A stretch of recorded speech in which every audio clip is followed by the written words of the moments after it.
Ahead on Q2, a true medical miracle. Now we are sitting with twiglings. Double the trouble. One Billings couple, after years of believing they may never have a child, now have 2 babies in less than 2 weeks. We'll explain. Plus, I'm Jonathan Amberian at the state capitol, where lawmakers are hearing a number of bills this week that would make changes to Montana's legal marijuana system. I'll have a closer look at some of the proposals under consideration.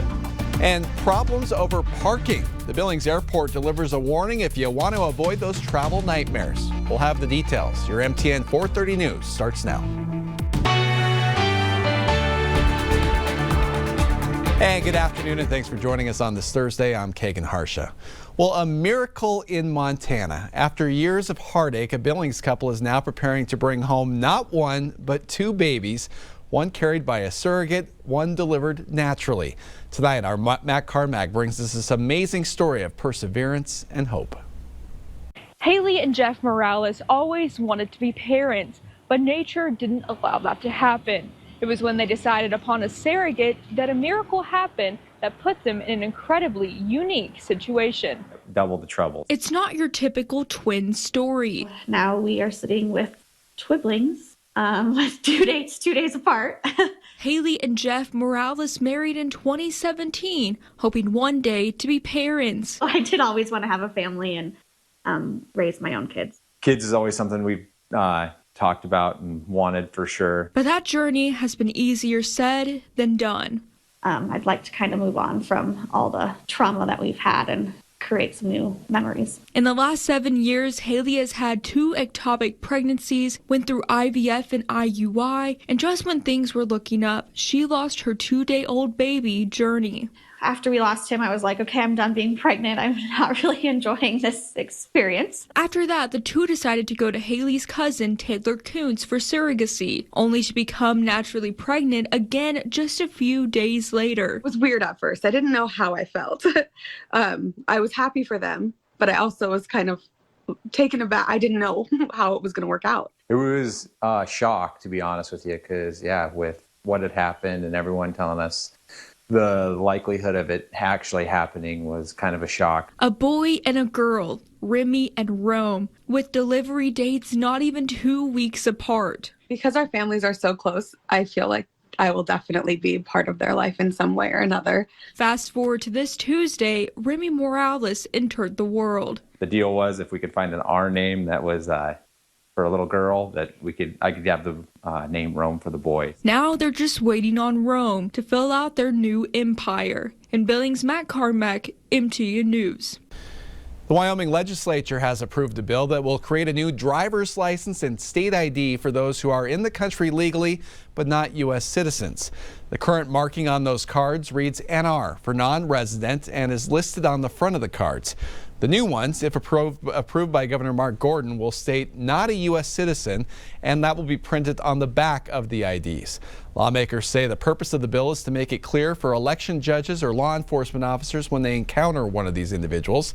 This is just one of dozens of bills brought forth at this year's legislative session in an attempt to curb illegal immigration. Well, this week at the Montana legislature, lawmakers are considering bills that, if passed, would significantly reshape the state's legal marijuana industry. MTN senior political reporter Jonathan Amberian has a closer look at some of those proposals and also the impact they might have.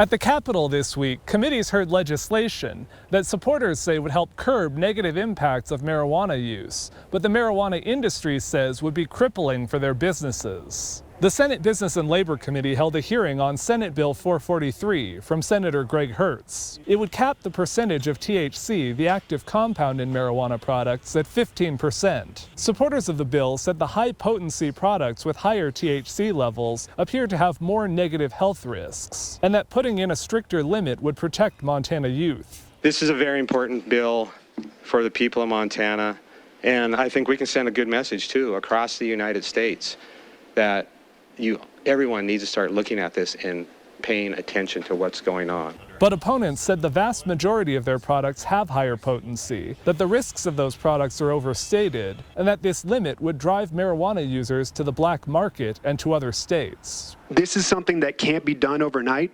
If this bill passes, we will have nothing to sell that meets the 15% THC requirement, and the legal Montana businesses will go out of business.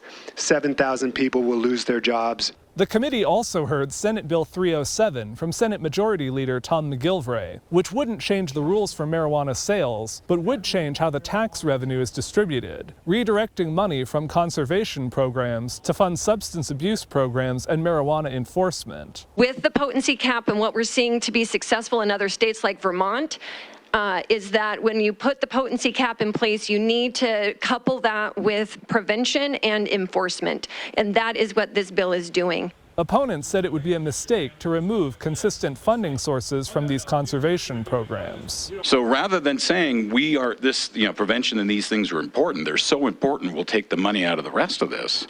We want to rob it from something that's also incredibly important to our constituents and our communities. These weren't the only proposals getting hearings this week. Another bill up for consideration would put tighter restrictions on the THC content of marijuana edibles. In Helena, Jonathan Amberian, MTN News. Montana has renewed the license of a former cancer doctor fired from St. Peter's Health in Helena, who's accused of treating patients for cancer who didn't even have it. The Montana Board of Medical Examiners renewed the license of Dr. Tom Weiner for another 2 years. That decision being made despite being notified by the hospital that his previous privileges there had been revoked.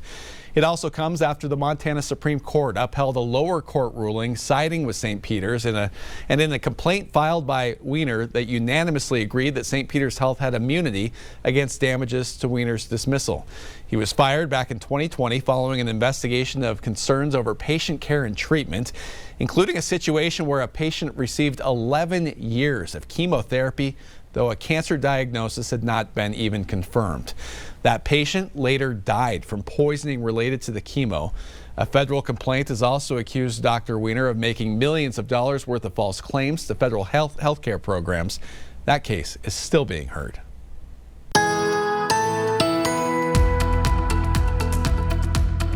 A week ago, we had a lot of sub-freezing and sub-zero temperatures around Montana and Wyoming and plenty of heavy snow. The last several days, though, things have really begun to warm up. We've had a mixture of a lot of clouds and a little bit of sunshine, still plenty of blustery weather, and we're not quite done with either of those things just yet, but there are some changes later on in the extended forecast as we exit February and we head into March. Hard to believe March is only a couple days away now. So overnight tonight, we're going to have a mixture of clear sky and those high clouds and still some breezy to locally windy weather, windier west of Billings like it has been for a while. So for Harleton, as well as areas around Reed Point, Big Timber, and Livingston, it'll still be windy tonight as well as tomorrow. Bright, mild, and blustery on Friday, the final day of February. But then we head to Saturday, the first day of March. It's actually going to come in like a lamb instead of a lion, but we have more winter-like weather. Your forecast coming up in a few minutes. Well, Billings airport officials are urging spring break travelers to plan a ride to the airport because parking lots up at the airport are already filling up fast. They say the best way to avoid delays and to make sure you get to your flights on time is to be dropped off at the facility. The airport is expecting full flights with a high number of travelers this spring break. The airport has more than 1,300 parking spots, but even with the overflow lots open, finding any spots expected to be a big challenge next week. The good news is an airport shuttle will transport passengers from the overflow areas to the terminals. The farthest spot in that lot is just under a half a mile from the nearest entrance.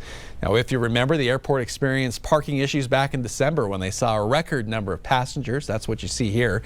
In that case, many vehicles were forced to line the streets for as long as the eye could see. The United States government is considering increasing imports of eggs to help address soaring prices. In addition, the Agriculture Department plans to invest as much as $1 billion to tackle those costs.